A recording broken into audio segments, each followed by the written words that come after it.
Assalamualaikum warahmatullahi wabarakatuh. Nama saya Gloria Fortuna Joya bersama dengan rekan saya. Nama saya Ratna Setianingsih. Nama saya Tasya Maranisha Fitri. Nama saya Ani Inola Pratiwi. Akan menjelaskan tentang pajak pertambahan nilai dan pajak pertambahan nilai barang mewah. PPN, pajak pertambahan nilai. Pajak pertambahan nilai adalah pajak atas konsumsi barang dan jasa di daerah pabean yang dibebankan secara bertingkat di setiap jalur produksi dan distribusi. Pertambahan nilai itu sendiri timbul karena dipakainya faktor-faktor produksi di setiap jalur perusahaan dalam menyiapkan, menghasilkan, menyalurkan, memperdagangkan barang, serta dalam pemberian pelayanan jasa. Lalu bisa dilihat dalam slide berikut ini, terdapat skema pertambahan nilai suatu barang atau jasa dari masing-masing bagian, seperti produsen, distributor, pengecer, dan konsumen akhir. Tujuan pemungutan PPN. Tujuan pemungutan PPN ini terdiri atas 5. Yang pertama, sebagai penerimaan negara, yaitu untuk membiayai pengeluaran pemerintah. Yang kedua, untuk membantu pengusaha kecil. Pengecualian kewajiban pemungutan PPN pada pengusaha kecil diharapkan dapat membantu pengusaha kecil mengembangkan usahanya. Yang ketiga, untuk mendorong ekspor. Pengenaan tarif 0% atas ekspor bertujuan untuk mendorong dan meningkatkan daya saing barang ekspor di luar negeri. Yang keempat, untuk pemerataan beban pajak. Melalui pengenaan PPN, subjek pajak yang terbebaskan pada PPh akan terbebani PPN atas konsumsi yang dilakukannya, sehingga beban pajak akan terbebani pada setiap orang tanpa terkecuali. Dan yang terakhir, untuk mendorong investasi. Pembebasan atau pengembalian PPN atas perolehan atau impor barang modal diharapkan akan mendorong investasi. Selanjutnya, bisa dilihat juga berikut istilah yang berhubungan dengan PPN dan PPNBM yang akan dibahas dalam presentasi ini.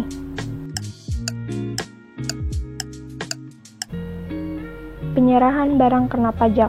Beberapa transaksi yang termasuk dalam pengertian barang kena pajak. Yang pertama, penyerahan hak atas barang kena pajak karena suatu perjanjian. Yang kedua, pengalihan barang kena pajak karena suatu perjanjian sewa beli dan atau perjanjian sewa guna usaha atau leasing. Yang ketiga, penyerahan barang kena pajak kepada pedagang perantara atau melalui juru lelang. Yang keempat, pemakaian sendiri atau pemberian cuma-cuma atas barang kena pajak. Yang kelima, barang kena pajak berupa persediaan dan atau aktiva yang menurut tujuan semula tidak untuk diperjualbelikan yang masih tersisa pada saat pembubaran perusahaan. Yang keenam, penyerahan barang kena pajak dari pusat ke cabang atau sebaliknya dan atau penyerahan barang kena pajak antar cabang. Yang ketujuh, penyerahan barang kena pajak secara konsinyasi. Dan yang terakhir, penyerahan barang kena pajak oleh pengusaha kena pajak dalam rangka perjanjian pembiayaan yang dilakukan berdasarkan prinsip syariah yang penyerahannya dianggap langsung dari pengusaha kena pajak kepada pihak yang membutuhkan barang kena pajak. Penyerahan barang kena pajak. Beberapa transaksi yang tidak termasuk dalam pengertian barang kena pajak. Yang pertama, penyerahan barang kena pajak kepada makelar sebagaimana dimaksud dalam Kitab Undang-Undang Hukum Dagang. Yang kedua, penyerahan barang kena pajak untuk jaminan utang piutang. Yang ketiga, penyerahan barang kena pajak sebagaimana dimaksud pada ayat 1 huruf F dalam hal pengusaha kena pajak melakukan pemusatan tepat pajak berutang. Yang keempat, pengalihan barang kena pajak dalam rangka penggabungan, peleburan, pemekaran, pemecahan, dan pengambil alihan usaha dengan syarat pihak yang melakukan pengalihan dan yang menerima pengalihan adalah pengusaha kena pajak. Dan yang terakhir, barang kena pajak berupa aktiva yang menurut tujuan semula tidak untuk diperjualbelikan, yang masih tersisa pada saat pembubaran perusahaan dan yang pajak masukan atas perolehannya tidak dapat dikreditkan. Objek pajak pertambahan nilai. Pengenaan pajak pertambahan nilai dikenakan pada transaksi yang pertama, penyerahan barang kena pajak di dalam daerah pabean yang dilakukan oleh pengusaha. Yang kedua, impor barang kena pajak. Yang ketiga, penyerahan jasa kena pajak di dalam daerah pabean yang dilakukan oleh pengusaha. Yang keempat, pemanfaatan barang kena pajak tidak berwujud dari luar daerah pabean di dalam daerah pabean. Yang kelima, pemanfaatan jasa kena pajak dari luar daerah pabean di dalam daerah pabean. Yang keenam, ekspor barang kena pajak berwujud oleh pengusaha kena pajak. Yang ketujuh, ekspor barang kena pajak tidak berwujud oleh pengusaha kena pajak. Dan yang terakhir, ekspor jasa kena pajak oleh pengusaha kena pajak. Bukan objek pajak pertambahan nilai. Jenis barang yang tidak dikenakan PPN yang pertama adalah barang hasil pertambangan atau hasil pengeboran yang diambil langsung dari sumbernya. Kemudian, barang kebutuhan pokok yang sangat dibutuhkan oleh rakyat banyak, makanan dan minuman yang disajikan di hotel, restoran, rumah makan, warung, dan sejenisnya, meliputi makanan dan minuman baik yang dikonsumsi di tempat maupun tidak, masuk makanan minuman yang diserahkan oleh usaha jasa boga atau catering. Kemudian yang terakhir, uang, emas batangan, dan surat berharga. Bukan objek pajak pertambahan nilai. Jenis jasa yang tidak dikenakan PPN. Jasa pelayanan kesehatan medis, pelayanan sosial, pengiriman surat dengan perangko, jasa keuangan, jasa asuransi, jasa keagamaan, jasa pendidikan, jasa kesenian dan hiburan, jasa penyiaran yang tidak bersifat iklan, jasa angkutan umum di darat dan di air, serta angkutan udara dalam negeri yang menjadi bagian yang tidak terpisahkan dari jasa angkutan udara luar negeri. Kemudian jasa tenaga kerja, perhotelan, jasa yang disediakan oleh pemerintah dalam rangka menjalankan pemerintahan secara umum, jasa penyediaan tempat parkir, jasa telepon umum dengan menggunakan uang logam, jasa pengiriman uang dengan wesel pos, dan yang terakhir, jasa boga atau catering. Subjek dan bukan subjek pajak pertambahan nilai. Yang merupakan subjek dalam pajak pertambahan nilai. Pengusaha pajak yaitu pengusaha yang melakukan penyerahan barang kena pajak dan atau penyerahan jasa kena pajak yang dikenai pajak berdasarkan Undang-Undang PPN. Yang dalam kegiatan usaha atau pekerjaannya menghasilkan barang, mengimpor barang, mengekspor barang, melakukan usaha perdagangan, memanfaatkan barang tidak berwujud dari luar daerah pabean, melakukan usaha jasa. Yang merupakan bukan subjek pajak pertambahan nilai. Pengusaha kecil yang batasannya ditetapkan oleh Menteri Keuangan, kecuali pengusaha kecil yang memilih untuk dikukuhkan sebagai pengusaha kena pajak. Tarif pajak pertambahan nilai. Tarif umum untuk PPN yaitu 10% berdasarkan pasal 7 ayat 1 dan ayat 3 Undang-Undang PPN.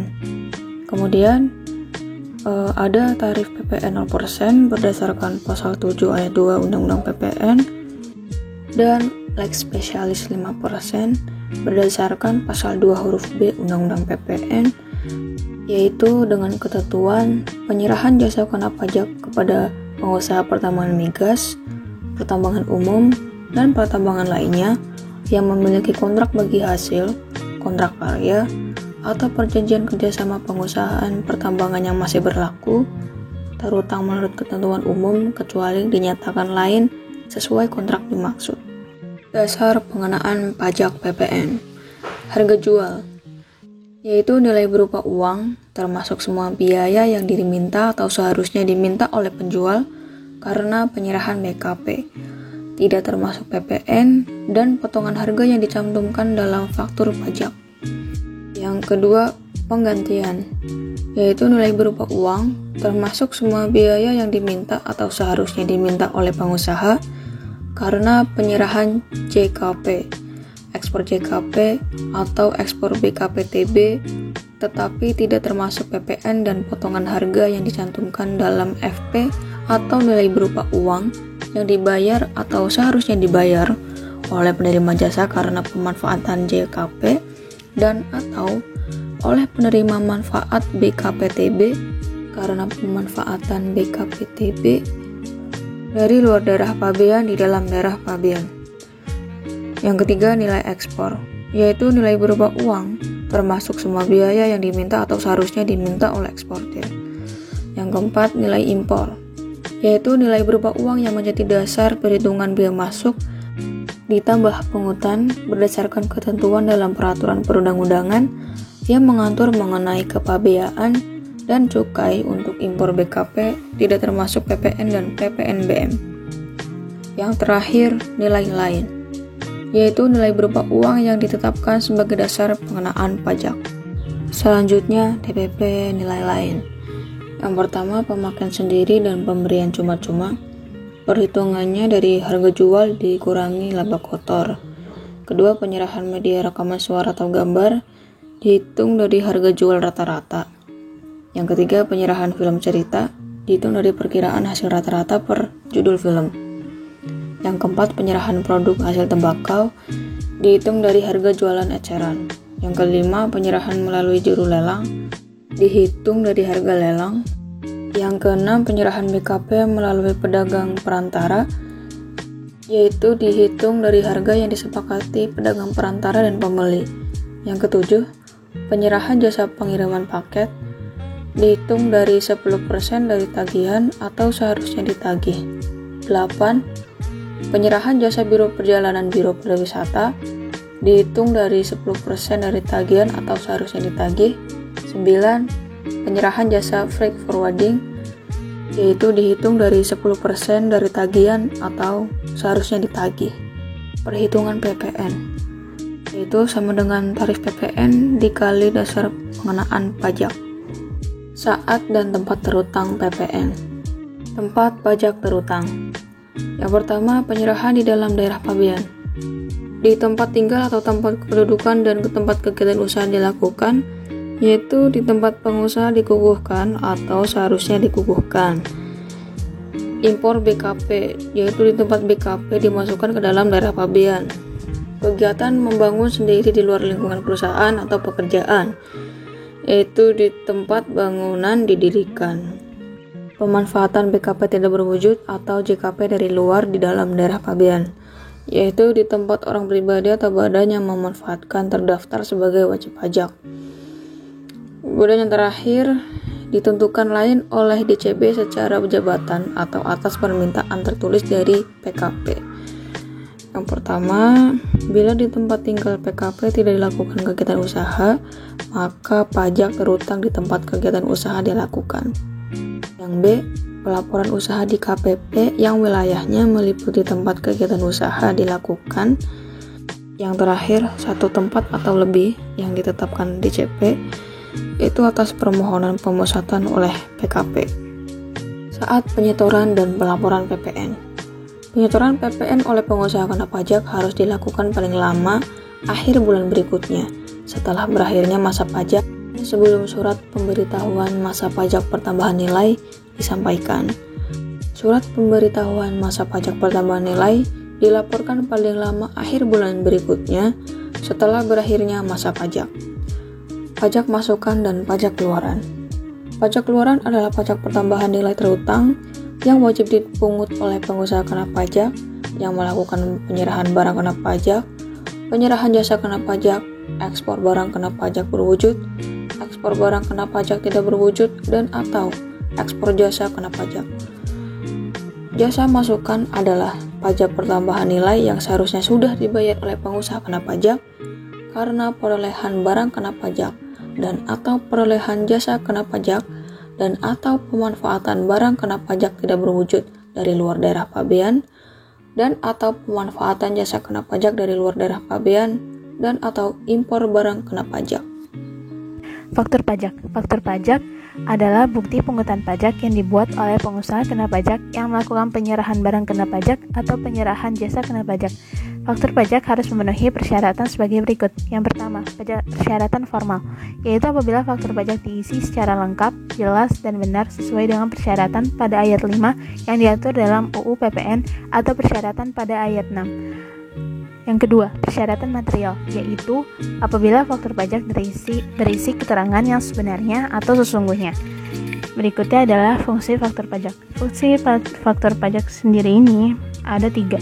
Yang pertama adalah sebagai bukti pungutan PPN yang dibuat oleh PKP atau Direktorat Jenderal Bea dan Cukai, baik karena penyerahan BKP atau JKP maupun impor BKP. Yang kedua, sebagai bukti pembayaran PPN yang telah dilakukan oleh pembeli BKP atau penerima JKP kepada PKP atau Direktorat Bea dan Cukai. Yang ketiga, sebagai sarana pengawasan administrasi terhadap kewajiban perpajakan. Berikutnya ada jenis faktur pajak. Jenis faktur pajak. Faktur pajak standar. Faktur pajak standar harus memenuhi persyaratan formal maupun material. Yang dimaksud dengan syarat formal adalah bahwa faktur pajak standar paling sedikit harus memuat keterangan 1. Nama, alamat, dan NPWP yang melakukan penyerahan atau pembelian BKP atau JKP. Yang kedua, jenis barang atau jasa, jumlah harga jual atau penggantian, dan potongan harga. Yang ketiga, PPN yang dipungut. Yang keempat, PPNBM yang dipungut. Yang kelima, kode nomor seri dan tanggal pembuatan faktur pajak. Dan yang keenam, nama, jabatan, dan tanda tangan yang berhak. Yang ketiga, faktur pajak gabungan. Faktur pajak gabungan adalah jenis faktur pajak standar yang memungkinkan pengusaha kena pajak atau PKP membuat faktur berisi seluruh penyerahan kepada satu penerima barang atau jasa kena pajak selama 1 bulan. Yang ketiga, faktur pajak sederhana. Faktur pajak sederhana sekurang-kurangnya harus memuat yang pertama, nama, alamat usaha, NPWP serta nomor dan tanggal pengukuhan PKP yang menyerahkan BKP atau JKP. Yang kedua, macam, jenis, dan kuantum dari BKP atau JKP. Yang ketiga, jumlah harga jual atau penggantian yang sudah termasuk pajak atau sebesarnya pajak dicantumkan secara terpisah. Yang keempat, tanggal pembuatan faktur pajak sederhana. Berikutnya ada waktu pembuatan faktur pajak. Faktur pajak standar. Faktur pajak standar harus dibuat selambat-lambatnya A. Pada akhir bulan berikutnya setelah bulan penyerahan BKP dan atau JKP. B. Pada saat penerimaan pembayaran, hal penerimaan pembayaran terjadi sebelum penyerahan BKP dan atau JKP. C. Pada saat pembayaran termin dalam hal penyerahan sebagian tahap pekerjaan. D. Pada saat PKP, rekanan menyampaikan tagihan kepada pemungut PPN. Yang ketiga, faktur pajak gabungan. Faktur pajak gabungan adalah jenis faktur pajak standar yang memungkinkan pengusaha kena pajak atau PKP membuat faktur berisi seluruh penyerahan kepada satu penerima barang atau jasa kena pajak selama 1 bulan. Yang ketiga, faktur pajak sederhana. A. Faktur harus dibuat pada saat penyerahan BKP atau JKP. B. Pada saat penyerahan apabila pembayaran diterima sebelum penyerahan BKP dan atau JKP. Berikut ini ditampilkan contoh dari bentuk faktur pajak. Di mana lembar ke-1 itu untuk pembeli. Untuk pembeli ini berupa pajak masukan. Nah, yang lembar kedua ini untuk penjual. Dari sisi penjual itu ada pajak keluaran. Kemudian kolom paling atas diisi dengan kode dan nomor seri faktur pajak. Terus kolom berikutnya pembelian barang kena pajak atau penerima jasa kena pajak. Terus ada kolom-kolomnya juga, ada kolom nomor urut, nama barang kena pajak atau jasa kena pajak. Terus ada kolom harga jual penggantian uang muka atau termin. Terus di situ ada kolom untuk tanda tangannya, ada tempatnya atau saat pembuatan faktur pajak itu di mana, dan namanya itu nama pejabat penanda tangan faktur pajak. Kemudian di slide berikutnya ada kode dan nomor seri faktur pajak. 3 kolom pertama diisi kode transaksi dan status. Terus kolom berikutnya diisi dengan nomor seri. Kemudian larangan membuat faktur pajak. Jadi faktur pajak ini nggak bisa dibuat sembarangan orang, baik orang pribadi atau badan yang tidak dikukuhkan sebagai pengusaha kena pajak dilarang untuk membuat faktur pajak. Karena faktur pajak hanya boleh dibuat oleh pengusaha kena pajak dengan maksud untuk melindungi pembeli dari pungutan pajak yang tidak semestinya. Kemudian ini ada nota retur. Jadi nota retur ini dibuat pada saat BKP dikembalikan. Dan biasanya nota retur ini dibuat oleh pembeli. Kemudian tidak dibuat jika BKP yang dikembalikan diganti dengan BKP yang sama jenis, jumlah, dan harganya. Kemudian perubahan PPN atas penyertaan BKP, maka mekanismenya adalah berupa pembetulan faktur pajak. Fungsi dari nota retur ini adalah untuk mengurangi BM atau biaya atau harta pembeli pada bulan dibuat nota retur, untuk mengurangi APK atau PPNBM penjual pada bulan diterima nota retur.